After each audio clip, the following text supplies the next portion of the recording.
ആശങ്കയുയർത്തി ഇടുക്കി അണക്കെട്ടിലെ ജലനിരപ്പ് ഉയരുന്നു. ജലനിരപ്പ് 2394.72 അടിയായി. ജലനിരപ്പ് 2395 ആയാൽ ഓറഞ്ച് അലർട്ട് പ്രഖ്യാപിക്കും. അണക്കെട്ട് മറ്റന്നാൾ തുറന്നേക്കും. വിവരങ്ങൾ സമീർ നൽകും. സമീർ, വീണ്ടും ജലത്തിന്റെ അളവ് കൂടുകയാണോ? ഇപ്പോഴുള്ള ഏറ്റവും ഒടുവിലത്തെ വിശദാംശങ്ങൾ എന്താണ്?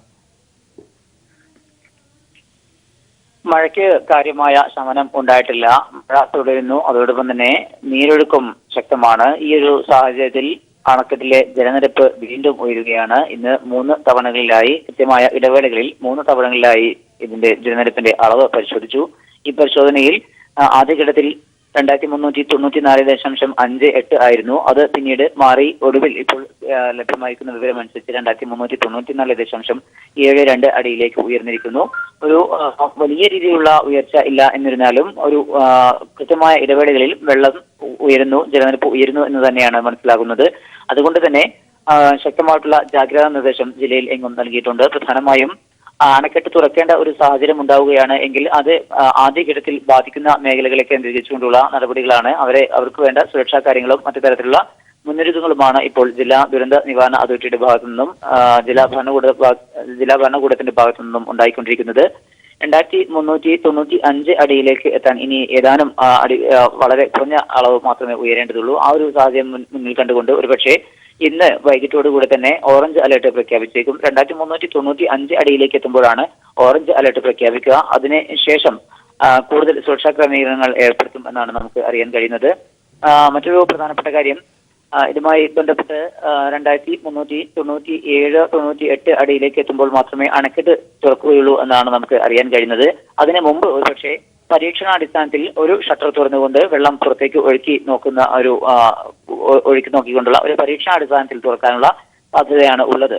അത്തരത്തിൽ വരുമ്പോൾ ഏതൊക്കെ ഭാഗങ്ങളെ ചെറുതോണി മേഖലയിൽ ഏതൊക്കെ ഭാഗങ്ങളെ അത് ബാധിക്കുമെന്നത് കൃത്യമായ വിവരങ്ങൾ ലഭ്യമാകുന്നതിനും അത്തരം ഒരു പരീക്ഷണത്തിലേക്ക് നീങ്ങുക. അതിനുശേഷം കൂടുതൽ മുൻകരുതലുകളും സുരക്ഷാ ക്രമീകരണങ്ങളും ഏർപ്പെടുത്തിയ ശേഷമായിരിക്കും അണക്കെട്ട് തുറക്കുന്നത്.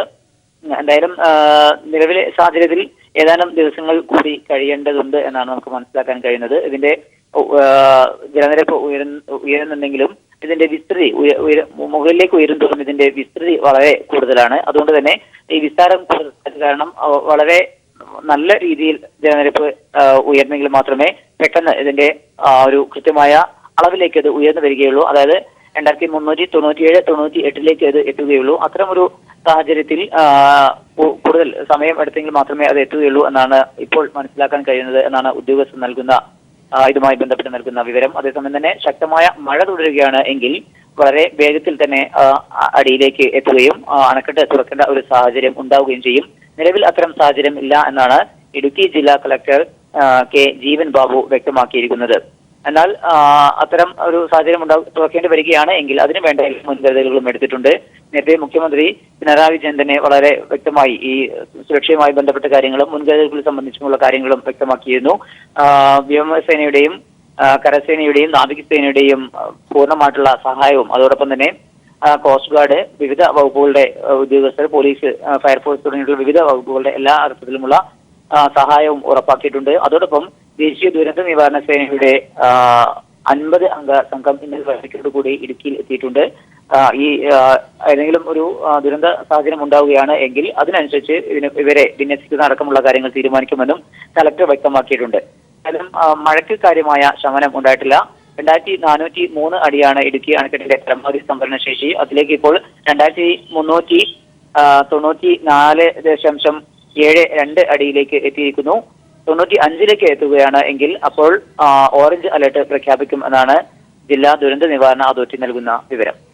സമീർ സി വഴങ്ങോടാണ് സമഗ്രമായ വിവരങ്ങൾ നൽകിയത്. ഇടുക്കി അണക്കെട്ടിലെ ജലനിരപ്പ് വീണ്ടും ഉയർന്നുകൊണ്ടിരിക്കുന്നതായാണ് ഏറ്റവും ഒടുവിലും ലഭിക്കുന്ന വിവരങ്ങൾ. സംസ്ഥാനത്തെ 7 ജില്ലകളിൽ ഓഗസ്റ്റ് 1 വരെ കനത്ത മഴയ്ക്ക് സാധ്യതയെന്ന കാലാവസ്ഥാ നിരീക്ഷണ കേന്ദ്രത്തിന്റെ മുന്നറിയിപ്പ്. ഇടുക്കി ഉൾപ്പെടെ 7 ജില്ലകളിൽ ശക്തമായ കാറ്റോടുകൂടിയ മഴയുണ്ടാകുമെന്നാണ് മുന്നറിയിപ്പ്. മത്സ്യത്തൊഴിലാളികൾ കടലിൽ പോകരുതെന്നും നിർദ്ദേശമുണ്ട്. ഇടുക്കി, കോട്ടയം, എറണാകുളം, തൃശൂർ, മലപ്പുറം, കോഴിക്കോട്, വയനാട് തുടങ്ങിയ 7 ജില്ലകളിലാണ് ആഗസ്റ്റ് 1 വരെ ശക്തമായ കാറ്റോടുകൂടിയ മഴയുണ്ടാകുമെന്ന് കാലാവസ്ഥാ നിരീക്ഷണ കേന്ദ്രം മുന്നറിയിപ്പ് നൽകുന്നത്. 7 സെന്റിമീറ്റർ മുതൽ 11 സെന്റിമീറ്റർ വരെ മഴയുണ്ടാകും. നിലവിൽ മണിക്കൂറിൽ 45 കിലോമീറ്റർ വേഗത്തിൽ കാറ്റ് ശക്തി പ്രാപിച്ചിട്ടുണ്ട്. അതിനാൽ കേരള, ലക്ഷദ്വീപ് തീരത്തുള്ളവർ മത്സ്യബന്ധനത്തിനായി കടലിലേക്ക് പോകരുതെന്നാണ് നിർദ്ദേശം. ജനങ്ങൾ സർക്കാരിന്റെ കൃത്യമായ നിർദ്ദേശങ്ങൾ പാലിക്കണമെന്നും ഉദ്യോഗസ്ഥരുടെ നിർദ്ദേശങ്ങൾ അനുസരിച്ചേ പെരുമാറാവൂ എന്നും ജില്ലാ കളക്ടർമാർ അറിയിച്ചു. നിലവിൽ മഴക്കെടുതി കാരണം ജില്ലകളിൽ പ്രവർത്തനമാരംഭിച്ച കൺട്രോൾ റൂമുകളും ദുരിതാശ്വാസ ക്യാമ്പുകളും പ്രവർത്തിക്കുന്നുണ്ട്. എന്നാൽ പുതുതായി തുടങ്ങേണ്ട സാഹചര്യമില്ലെന്നും മഴക്കെടുതി നേരിടാൻ സർക്കാർ സജ്ജമാണെന്നും മുഖ്യമന്ത്രിയുടെ ഓഫീസ് അറിയിച്ചു. കാലാവസ്ഥാ നിരീക്ഷണ കേന്ദ്രത്തിന്റെ മുന്നറിയിപ്പ് മുന്നിൽ കണ്ട് ജില്ലാ കളക്ടർമാരോട് മുഖ്യമന്ത്രിയുടെ ഓഫീസ് സ്ഥിതിവിവരങ്ങൾ വിലയിരുത്തുന്നുണ്ട്.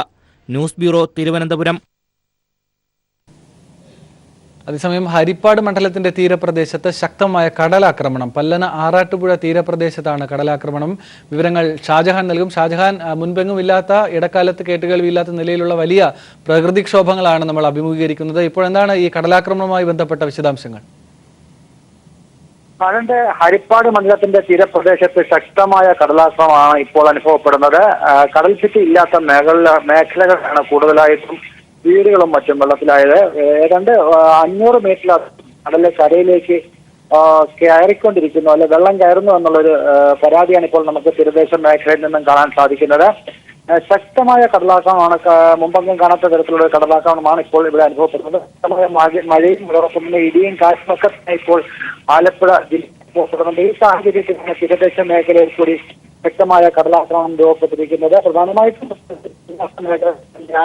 ഇപ്പോൾ കടലാക്രമണം ക്യാമ്പിലേക്ക് മാറ്റുന്നതിനും മറ്റുമായിട്ടുള്ള റവന്യൂ നടപടികളും ആരംഭിച്ചു കഴിഞ്ഞു. എന്തായാലും വളരെയധികം ദുരിതമാണ് ഇപ്പോൾ ഹരിപ്പാട് മണ്ഡലത്തിന്റെ തീരപ്രദേശത്തുള്ള തീരദേശവാസികൾ. ഷാജഹാനാണ് വിവരങ്ങൾ നൽകിയത്. മോഷണ ശ്രമത്തിനിടെ പെരുമ്പാവൂർ ഇടത്തിക്കാടിന് സമീപം പെൺകുട്ടിയെ അന്യസംസ്ഥാന തൊഴിലാളി കഴുത്തറുത്തു കൊന്നു. വാഴക്കുളം MES കോളേജ് വിദ്യാർത്ഥിനി നിമിഷ തമ്പിയാണ് വീട്ടുമുറ്റത്ത് വെച്ച് കൊല്ലപ്പെട്ടത്. ഒഡീഷ സ്വദേശി ബിജു അറസ്റ്റിൽ. IG വിജയ് സാഖറെ സ്ഥലത്തെത്തി പ്രതിയെ ചോദ്യം ചെയ്യുന്നു. വിവരങ്ങൾ സിബി ജോസഫ് നൽകും. സിബി, ഏറ്റവും ഒടുവിൽ ലഭിക്കുന്ന വിവരങ്ങൾ എന്താണ്? ഇപ്പോൾ IG വിജയ് സാഖറെ ഇവിടെ സ്റ്റേഷനിലെത്തുകയും ഇപ്പോൾ ചോദ്യം ചെയ്യൽ തുടർന്നുകൊണ്ടിരിക്കുകയാണ്. ഇതിനു മുൻപായി ഒരു 3 അന്യസംസ്ഥാന തൊഴിലാളികൾ കൂടി, കാരണം ഈ പ്രതിയുടെ ഒപ്പം താമസിച്ചിരുന്നു എന്ന് കരുതുന്ന 3 പേരെ കൂടി പോലീസ് കസ്റ്റഡി എടുത്തിട്ടുണ്ട്. ഇവരെല്ലാം തന്നെയും ചോദ്യം ചെയ്ത് വരികയാണ്. കാരണം ഈ അന്യസംസ്ഥാന തൊഴിലാളിയുടെ പേര് സംബന്ധിച്ച് അല്ലെങ്കിൽ വിവരങ്ങൾ സംബന്ധിച്ച് ഒരു പൂർണ്ണമായ വ്യക്തത ലഭിച്ചിട്ടില്ല. ഇവയാൾക്ക് വേണ്ടത്ര ID കാർഡോ അല്ലെങ്കിൽ മറ്റുള്ള പ്രൂഫുകളും തന്നെയും ഇയാളുടെ കൈവശം ഉണ്ടായിരുന്നില്ല. ഇയാൾ പറയുന്നത് ഇയാളുടെ പേര് ബിജു മുള്ള എന്നുള്ളതാണ്. ഇക്കാര്യം ഒന്നും തന്നെയും പോലീസ് ഇപ്പോൾ സ്ഥിരീകരിച്ചിട്ടില്ല.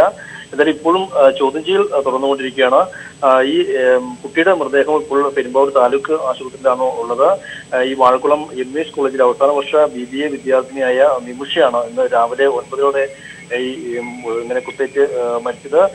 ഈ സംഭവത്തിൽ ബംഗാൾ മൂർഷിദാബാദ് സ്വദേശിയാണ് ഇപ്പോൾ പിടിയിലായിരിക്കുന്നത്. പെരുമ്പാവൂരിന് സമീപം പുക്കാട്ടുപടി ഇടത്തിക്കാട് അമ്പിനാട്ടി വീട്ടിലെ തമ്പിയുടെ മകളാണ് നിമിഷ. ഈ സംഭവം നടക്കുമ്പോൾ നിമിഷയും മുത്തശ്ശിയും മാത്രമാണ് ഉണ്ടായിരുന്നത്.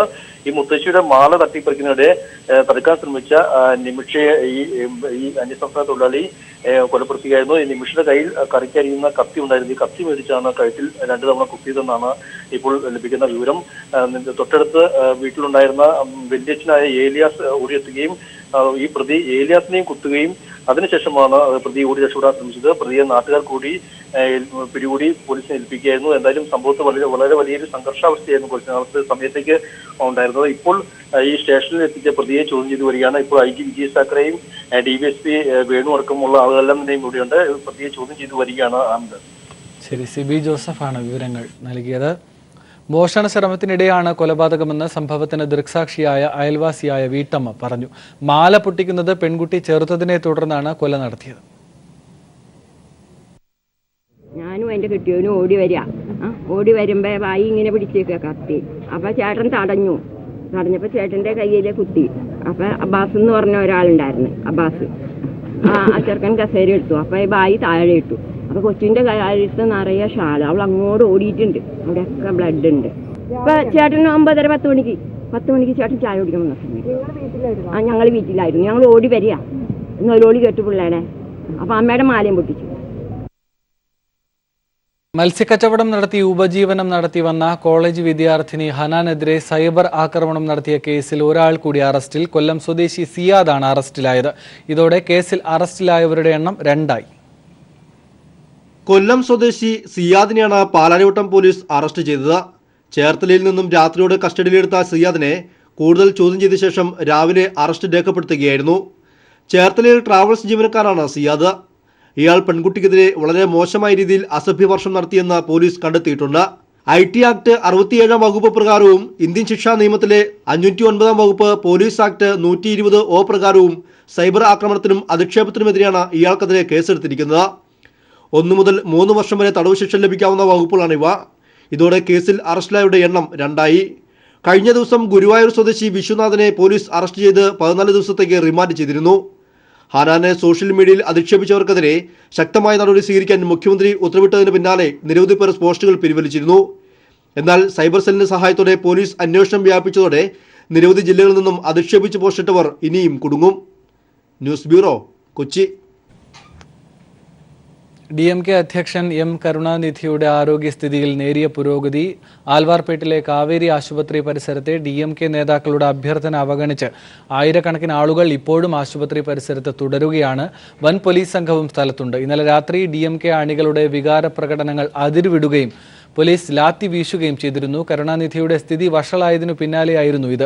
തുടർന്ന് കുടുംബാംഗങ്ങളും മുതിർന്ന നേതാക്കളും ആശുപത്രിയിലേക്ക് പാഞ്ഞെത്തി. അതോടെ അഭ്യൂഹങ്ങളും ശക്തമായി. കൂടുതൽ പ്രവർത്തകർ ആശുപത്രിക്ക് മുന്നിൽ തടിച്ചുകൂടിയെങ്കിലും രാത്രി 9:50 മെഡിക്കൽ ബുള്ളറ്റിൻ പുറത്തുവന്നു. ഇടയ്ക്ക് അദ്ദേഹത്തിന്റെ സ്ഥിതി വഷളായെങ്കിലും പിന്നീട് മെച്ചപ്പെട്ടുവെന്നായിരുന്നു ബുള്ളറ്റിൻ. തമിഴ്നാട്ടിൽ പോലീസിന്റെ കനത്ത സുരക്ഷ തുടരുകയാണ്. അസമിലെ ദേശീയ പൗരത്വ രജിസ്റ്ററിന്റെ അന്തിമ കരട് പട്ടിക നാഷണൽ രജിസ്ട്രി ഓഫ് സിറ്റിസൺ പുറത്തുവിട്ടു. അന്തിമ പട്ടികയിൽ നിന്ന് 40 ലക്ഷം പേർ പുറത്തായി.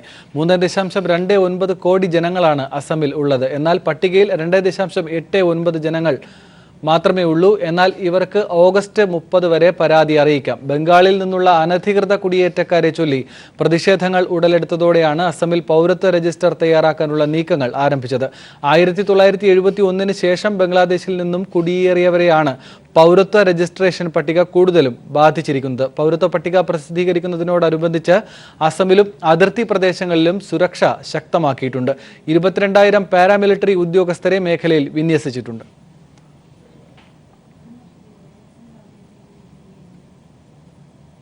കന്യാസ്ത്രീയെ പീഡിപ്പിച്ച കേസിൽ അന്വേഷണ സംഘം ഇന്ന് ജലന്ധറിലേക്ക് പുറപ്പെടും. ബിഷപ്പ് ഫ്രാങ്കോ മുളയ്ക്കലിനെ ചോദ്യം ചെയ്യും. അതിനിടെ ബിഷപ്പിന് വേണ്ടി വൈദികനെ സ്വാധീനിക്കാൻ ശ്രമിച്ച കന്യാസ്ത്രീയുടെ മൊഴി രേഖപ്പെടുത്തി. കോട്ടയം ജില്ലാ പോലീസ് മേധാവിയുടെ നേതൃത്വത്തിലാണ് മൊഴിയെടുത്തത്. ഫോൺ സംഭാഷണം പുറത്തുവന്ന പശ്ചാത്തലത്തിലാണ് കന്യാസ്ത്രീയുടെ മൊഴി രേഖപ്പെടുത്തിയത്. കന്യാസ്ത്രീയുടെ പരാതി ഇന്ന് കോടതിയിൽ സമർപ്പിക്കും. കോടതി അനുമതി നൽകിയാൽ വൈദികനെതിരെ കേസെടുത്തേക്കും. സുപ്രീം കോടതി നിയോഗിച്ച ഉന്നതാധികാര സമിതി അടുത്ത മാസം 4-ന് മുല്ലപ്പെരിയാർ അണക്കെട്ട് സന്ദർശിക്കും. ജലനിരപ്പ് 136 അടിയായി ഉയർന്ന സാഹചര്യത്തിൽ സ്ഥിതിഗതികൾ വിലയിരുത്തുകയാണ് ലക്ഷ്യം.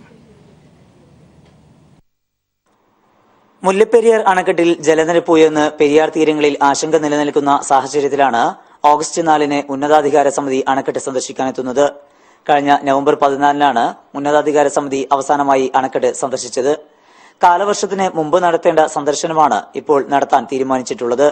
ഉന്നതാധികാര സമിതിയുടെ സന്ദർശനം മുന്നിൽ കണ്ട് മുല്ലപ്പെരിയാർ അണക്കെട്ടിലെ ജലനിരപ്പ് കുറയ്ക്കാൻ തമിഴ്നാട് ശ്രമം ആരംഭിച്ചു.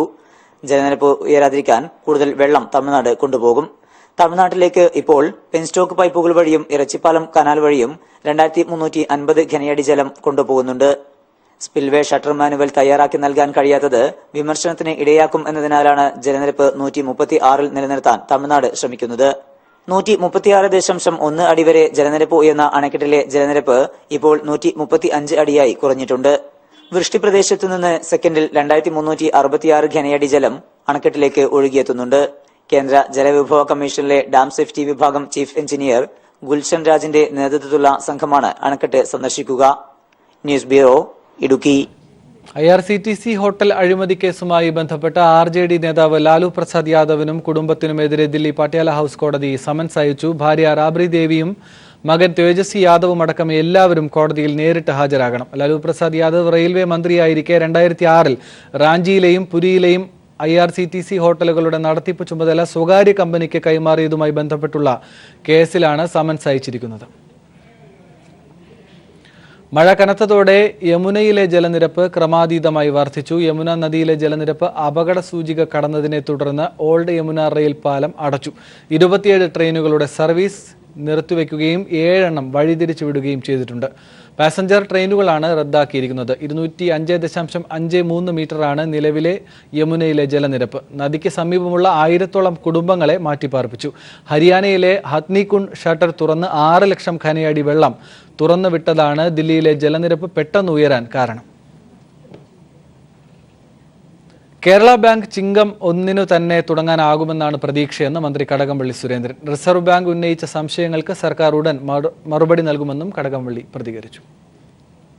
റിസർവ് ബാങ്കിന്റെ ഡെപ്യൂട്ടി ഗവർണറുമായിട്ട് ചർച്ച ചെയ്തിരുന്നു, എക്സിക്യൂട്ടീവ് ഡയറക്ടറുമായിട്ടും ചർച്ച നടത്തിയിട്ടുണ്ടായിരുന്നു. അവരെല്ലാം പോസിറ്റീവായിട്ടാണ്. പക്ഷേ എന്നാലും 2-3 സബ്ജക്റ്റ് കൂടെ അവർ ഫ്ലാഗ് ചെയ്തിട്ടുണ്ട്. അത് നമുക്ക് ഉടൻ തന്നെ ക്ലാരിഫൈ ചെയ്യാൻ സാധിക്കും. ഈ ഓഗസ്റ്റ് മാസം ആദ്യ വാരത്തിൽ തന്നെ വീണ്ടും അവരെ കാണുന്നുണ്ട്. ക്ലാരിഫൈ ചെയ്ത് കഴിഞ്ഞാൽ പിന്നെ അനുവാദം തരുന്നതിന് വേറെ തടസ്സമുണ്ടാകില്ല എന്നുള്ള പ്രതീക്ഷയാണുള്ളത്. ഗവൺമെൻറ് ഭാഗത്തു നിന്ന് ചെയ്യേണ്ട കാര്യങ്ങളെല്ലാം കൃത്യമായിട്ടും സമയബന്ധിതമായിട്ട് തന്നെ ചെയ്തു തീർത്തിട്ടുണ്ട്. സംസ്ഥാന ബാങ്കും ജില്ലാ ബാങ്കുകളും കൂടെയുള്ള ഈ സംയോജനത്തിന് വേണ്ട എല്ലാ കാര്യങ്ങളും ഈ പറഞ്ഞ ഈ ചിങ്ങമാസം 1-ാം തീയതി ആരംഭിക്കത്തക്ക തരത്തിലുള്ള എല്ലാ കാര്യങ്ങളും ഞങ്ങൾ ചെയ്തു തീർത്തിട്ടുണ്ട്. പൂനെ ഫിലിം ഇൻസ്റ്റിറ്റ്യൂട്ട് മുൻ ഡയറക്ടറും ചലച്ചിത്രകാരനുമായ ജോൺ ശങ്കരമംഗലം അന്തരിച്ചു. 84 വയസ്സായിരുന്നു. തമിഴ്നാട് ടാക്കീസിന്റെ ജയശ്രീ എന്ന തമിഴ് ചിത്രത്തിനു വേണ്ടി കഥ എഴുതിയാണ് സിനിമാ രംഗത്ത് പ്രവേശിക്കുന്നത്. ഫിലിം ഡിവിഷനും സംസ്ഥാന ഗവൺമെന്റിനും വേണ്ടി 1 ഡസനോളം ഡോക്യുമെന്ററി ചിത്രങ്ങൾ നിർമ്മിച്ചിട്ടുണ്ട്. ജന്മഭൂമി എന്ന ചിത്രത്തിന്റെ സംവിധായകനും കഥാകൃത്തുമായിരുന്നു. രൂപരേഖ എന്ന ചിത്ര നിർമ്മാണ കമ്പനിയുടെ പ്രവർത്തകനുമായിരുന്നു. 1962 ഫിലിം ഇൻസ്റ്റിറ്റ്യൂട്ടിൽ നിന്ന് ഡിപ്ലോമ നേടി. വിദ്യാർത്ഥിയായിരിക്കുമ്പോൾ തന്നെ നല്ലൊരു നടനും നാടക സംവിധായകനുമായിരുന്നു ജോൺ ശങ്കരമംഗലം. ശബരിമല വിഷയത്തിൽ സർക്കാർ നിലപാടിൽ മാറ്റമില്ലെന്ന് മന്ത്രി കടകംപള്ളി സുരേന്ദ്രൻ. ദേവസ്വം ബോർഡ് സർക്കാർ സ്ഥാപനമല്ല. വിഷയത്തിൽ സുപ്രീം കോടതി തീരുമാനിക്കട്ടെ എന്നും കടകംപള്ളി പ്രതികരിച്ചു. ശബരിമലയുടെ കാര്യത്തിൽ ഗവൺമെന്റ് നിലപാട് നേരത്തെ തന്നെ പറഞ്ഞു കഴിഞ്ഞതാണ്. എന്നും ആവർത്തിക്കേണ്ട കാര്യമില്ല. അത് ആ നിലപാട് വളരെ നേരത്തെ പറഞ്ഞ കാര്യമാണ്. വീണ്ടും എല്ലാ ദിവസവും രാവിലെ ശബരിമലയുടെ നിലപാട് ഗവൺമെന്റ് ഇങ്ങനെ പറഞ്ഞുകൊണ്ടിരിക്കേണ്ട കാര്യമൊന്നുമില്ല. രണ്ടാമത് ദേവസ്വം ബോർഡിനെ സംബന്ധിച്ച് നിങ്ങൾ ചോദിച്ചു. ദേവസ്വം ബോർഡ് ഒരു പാർട്ടി സ്ഥാപനമൊന്നുമല്ല പാർട്ടി തീരുമാനം നടപ്പിലാക്കാനായിട്ട്. ദേവസ്വം ബോർഡിന് സ്വതന്ത്രമായിട്ട് അഭിപ്രായം പറയാനുള്ള സ്വാതന്ത്ര്യമുണ്ട്. അവരവിടെ അഭിപ്രായം പറയട്ടെ, സുപ്രീം കോടതി തീരുമാനിക്കട്ടെ. അതാണ് ഞങ്ങൾ പറയുന്നത്. ആധാർ കേസിൽ കേന്ദ്ര സർക്കാരിന് തിരിച്ചടി. ശ്രീകൃഷ്ണ റിപ്പോർട്ട് ഫയൽ ചെയ്യേണ്ട സാഹചര്യമില്ലെന്ന് ചീഫ് ജസ്റ്റിസ് അധ്യക്ഷനായ ബെഞ്ച് ഉത്തരവിട്ടു. അറ്റോർണി ജനറൽ റിപ്പോർട്ട് ഫയൽ ചെയ്യാൻ അനുമതി തേടിയപ്പോഴാണ് കോടതി നിലപാട് വ്യക്തമാക്കിയിരിക്കുന്നത്. ആധാറിന്റെ ഭരണഘടനാ സാധുത ചോദ്യം ചെയ്ത ഹർജിയിൽ കോടതി വിധി പറയാനിരിക്കുകയാണ്. അതുകൊണ്ട് തന്നെ ശ്രീകൃഷ്ണ റിപ്പോർട്ട് ഫയൽ ചെയ്യേണ്ടെന്ന് കോടതി വ്യക്തമാക്കുകയായിരുന്നു. വിവര സംരക്ഷണത്തിനുള്ള വിവരങ്ങൾ അടങ്ങുന്ന റിപ്പോർട്ട് സ്വീകരിക്കാനാണ് കോടതി വിസമ്മതിച്ചത്. പോലീസിന്റെ കേസ് അന്വേഷണങ്ങൾ സമൂലമായ അഴിച്ചുപണി ലക്ഷ്യമിട്ട് DGPയുടെ സർക്കുലർ. കേസ് അന്വേഷണം സമയബന്ധിതമായി പൂർത്തീകരിക്കാൻ മാർഗനിർദ്ദേശവുമായി DGP ലോക്നാഥ് ബെഹ്റ. ക്രൈം കേസുകൾ രജിസ്റ്റർ ചെയ്ത് 2 ആഴ്ചയ്ക്കു ശേഷം അന്വേഷണ പുരോഗതി മേലുദ്യോഗസ്ഥർ നിരന്തരം വിലയിരുത്തണമെന്ന് ബെഹ്റയുടെ സർക്കുലർ. ആദ്യം ക്രൈംബ്രാഞ്ചിലും പിന്നീട് ലോക്കൽ പോലീസിലും നടപ്പിലാക്കുന്ന പരിഷ്കാരം കേരള പോലീസിന്റെ പ്രവർത്തന രീതി അടിമുടി മാറ്റും. മേലുദ്യോഗസ്ഥരുടെ മാർഗനിർദ്ദേശവും പങ്കാളിത്തവും മേൽനോട്ടവും ക്രിമിനൽ കേസുകളിൽ ഉറപ്പുവരുത്തുന്നതിനും കേസ് അന്വേഷണം കൂടുതൽ കാര്യക്ഷമമാക്കുന്നതിനുമായിട്ടാണ് DGP ലോക്നാഥ് ബെഹ്റ സർക്കുലർ പുറപ്പെടുവിച്ചിരിക്കുന്നത്. ക്രിമിനൽ കേസുകൾ രജിസ്റ്റർ ചെയ്ത് 2 ആഴ്ചയ്ക്കകം മുതൽ മേലുദ്യോഗസ്ഥർ നിരന്തരം കേസിന്റെ പ്രോഗ്രസ് റിപ്പോർട്ട് തയ്യാറാക്കണം. കേസ് ഡയറികൾ, അന്വേഷണ ഉദ്യോഗസ്ഥരുമായുള്ള ചർച്ച, FIR-ൽ ഉന്നയിച്ചിട്ടുള്ള ആരോപണങ്ങൾ, മേലുദ്യോഗസ്ഥർ അംഗീകാരം നൽകിയിട്ടുള്ള അന്വേഷണ തന്ത്രം, അന്വേഷണം പൂർത്തിയാക്കുന്നതിനുള്ള സമയക്രമം, ഫോറൻസിക് വിദഗ്ധരുടെ അഭിപ്രായം, തെളിവുകളുടെ രത്നച്ചുരുക്കം എന്നിവ കാലഘടനാക്രമത്തിൽ സൂചിപ്പിക്കണം. കേസന്വേഷണത്തിൽ കാലതാമസം ഉണ്ടായെങ്കിൽ അതിനുള്ള കാരണവും രേഖപ്പെടുത്തണം. അന്വേഷണ വേളയിൽ ഉയർന്നുവരുന്ന പുതിയ ആരോപണങ്ങൾ, അന്വേഷണത്തിനിടയിൽ അഭിമുഖീകരിക്കേണ്ടി വന്ന പ്രശ്നങ്ങൾ എന്നിവ സംബന്ധിച്ചും അത് മറികടക്കാൻ സ്വീകരിച്ച നടപടികളെക്കുറിച്ചും റിപ്പോർട്ടിൽ സൂചിപ്പിക്കണം. താഴെ തട്ടിൽ നിന്നും വരുന്ന പ്രോഗ്രസ് റിപ്പോർട്ടുകൾ SP-മാർ, റേഞ്ച് IG-ക്കും IG-മാർ അവരുടെ നിർദ്ദേശങ്ങൾ രേഖപ്പെടുത്തി താഴേക്കും നൽകണം. ഏറെ ഒച്ചപ്പാടുണ്ടാക്കുന്ന കേസുകൾ സംസ്ഥാന പോലീസ് മേധാവിയുടെ പരിഗണനയ്ക്കായി നൽകണമെന്നും ഉത്തരവിൽ നിർദ്ദേശിച്ചിട്ടുണ്ട്. ക്രൈം കേസുകൾ അവ രജിസ്റ്റർ ചെയ്ത തീയതി മുതൽ 2 ആഴ്ചയ്ക്ക് ശേഷം ആദ്യ പ്രോഗ്രസ് റിപ്പോർട്ടും തുടർന്ന് അന്വേഷണം പൂർത്തിയാകുന്നതുവരെ പ്രതിമാസ റിപ്പോർട്ടുകളും സമർപ്പിക്കണം. കുറ്റപത്രം സമർപ്പിക്കുന്നതുവരെ പുരോഗതി റിപ്പോർട്ടുകൾ അയക്കുന്നത് തുടരണം. പ്രോഗ്രസ് റിപ്പോർട്ട് സംവിധാനം ആദ്യഘട്ടത്തിൽ ക്രൈംബ്രാഞ്ചിലും തുടർന്ന് കൊലപാതക കേസുകളിൽ ലോക്കൽ പോലീസിലും നടപ്പിലാക്കും. കേസന്വേഷണങ്ങളിൽ മേലുദ്യോഗസ്ഥർ ആവശ്യമായ നിർദ്ദേശങ്ങൾ നൽകാത്തതുമൂലം കോടതിയിൽ കേസുകൾ പരാജയപ്പെടുന്ന പശ്ചാത്തലത്തിലാണ് പോലീസിന്റെ അന്വേഷണ സംവിധാനത്തിൽ സമൂലമായ അഴിച്ചുപണി ലക്ഷ്യമിട്ട് ബെഹ്റ സർക്കുലർ പുറപ്പെടുവിച്ചിരിക്കുന്നത്. News bureau, Thiruvananthapuram. കോടതി നടപടികളുടെ തത്സമയ സംപ്രേഷണം ആവശ്യപ്പെട്ടുള്ള ഹർജി സുപ്രീംകോടതി ഇന്ന് പരിഗണിക്കും. ചീഫ് ജസ്റ്റിസ് ദീപക് മിശ്ര അധ്യക്ഷനായ ബെഞ്ചാണ് ഹർജി പരിഗണിക്കുന്നത്. ഭരണഘടനാ ബെഞ്ചിലെ നടപടികൾ 3 മാസം പരീക്ഷണാടിസ്ഥാനത്തിൽ ചീഫ് ജസ്റ്റിസിന്റെ കോടതിയിൽ നിന്ന് തത്സമയം സംപ്രേഷണം ചെയ്യാം. തുടർന്ന് ഫലത്തിന്റെ അടിസ്ഥാനത്തിൽ മറ്റു കോടതികളിലേക്കുള്ള തീരുമാനമെടുക്കാമെന്ന് അറ്റോർണി ജനറൽ കോടതിയെ അറിയിച്ചിട്ടുണ്ട്. കേസിലെ ഹർജിക്കാരിയും അഭിഭാഷകയുമായ ഇന്ദിര ജയ്സിംഗുമായി ചർച്ച ചെയ്ത ശേഷം മാർഗരേഖയ്ക്ക് അന്തിമ രൂപം നൽകാൻ എജിക്ക് സുപ്രീംകോടതി നിർദ്ദേശം നൽകി. കോടതിയുടെ നിർദ്ദേശപ്രകാരം ജൂലൈ 23-ന് കേന്ദ്ര സർക്കാർ മാർഗരേഖ സമർപ്പിച്ചിരുന്നു. കർണാടകയിൽ നിന്നുള്ള ഭക്ഷ്യവസ്തുക്കളുടെ അവകാശവാദവുമായി KC വേണുഗോപാൽ MP എത്തിയത് വിവാദമാകുന്നു. ഭക്ഷ്യവസ്തുക്കൾ കോൺഗ്രസ് കമ്മിറ്റി ഓഫീസിലേക്ക് മാറ്റണമെന്നാണ് KCയുടെ ആവശ്യം. ഇത് തള്ളി ജില്ലാ കളക്ടർ. മംഗളൂരു സ്വദേശിയായ കളക്ടറുടെ ഇടപെടലിനെ തുടർന്നാണ് കുട്ടനാട്ടിലേക്ക് ഭക്ഷ്യവസ്തുക്കൾ എത്തിയത്.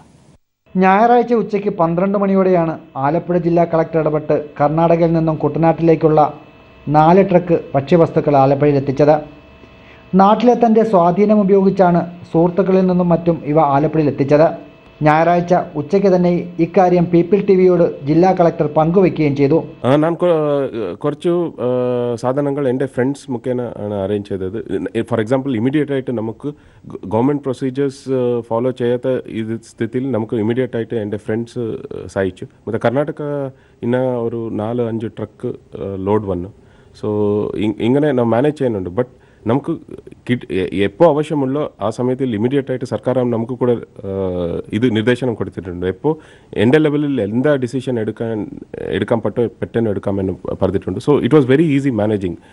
Full support from the government and people everywhere. പിന്നീട് വൈകിട്ട് 6 മണിയോടെ കർണാടകയുടെ ചുമതലയുണ്ടായിരുന്ന ആലപ്പുഴ MP KC വേണുഗോപാൽ പത്രപ്രസ്താവന ഇറക്കി. തൻ്റെ സ്വാധീനം ഉപയോഗിച്ചാണ് കർണാടകയിൽ നിന്ന് ഭക്ഷ്യവസ്തുക്കൾ എത്തിയതെന്നാണ് ഇദ്ദേഹത്തിൻ്റെ വാദം. ഇത് തെളിയിക്കാൻ ഞായറാഴ്ച വൈകിട്ട് 6 മണിക്ക് കർണാടക ഭക്ഷ്യമന്ത്രിയെ കൊണ്ട് ജില്ലാ കളക്ടർക്ക് മെയിൽ സന്ദേശവും അയപ്പിച്ചു. കർണാടകയിൽ നിന്ന് വന്ന ഭക്ഷ്യവസ്തുക്കൾ കോൺഗ്രസ് പാർട്ടി ഓഫീസിൽ എത്തിക്കണമെന്നായിരുന്നു സന്ദേശം. എന്നാൽ ജില്ലാ കളക്ടർ ഭക്ഷ്യവസ്തുക്കൾ സർക്കാർ ഗോഡൌണിലേക്ക് മാറ്റി. കർണാടകയിൽ നിന്നും 2 ദിവസം മുൻപ് ഭക്ഷ്യവസ്തുക്കൾ അടങ്ങിയ ട്രക്ക് കേരളത്തിലേക്ക് വന്നിട്ടും എന്തുകൊണ്ട് കർണാടകയുടെ ചുമതലയുണ്ടായിരുന്ന KC വേണുഗോപാൽ ഇത് അറിയാതെ പോയെന്നാണ് ഇപ്പോൾ നാട്ടുകാർ ചോദിക്കുന്നത്. Shajahan, news bureau, Alappuzha.